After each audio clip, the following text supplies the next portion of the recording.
काळं मीठ आपण रोजच्या जेवणात वापरतो ते साधं मीठ, हळद, लाल मिरचीची पावडर, जिरे पावडर, साखर, बडीशेप, ओवा आणि मेथीचे दाणे, तसंच कलौंजी किंवा कांद्याचं बी आणि थोडंसं हिंग हे सगळे पदार्थ आणि अर्धी वाटी राईची डाळ असं सगळं मी मिक्सरमध्ये वाटून त्याचा खार किंवा त्याचं मिश्रण तयार करून घेतलेलं आहे.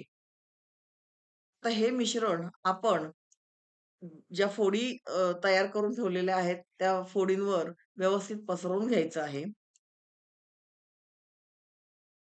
आता त्यावरती गरम करून थंड केलेलं राईचं तेल व्यवस्थित घालून घेऊया.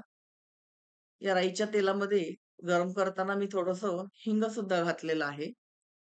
त्यामुळे तेलाला एक वेगळा सुगंध येतो.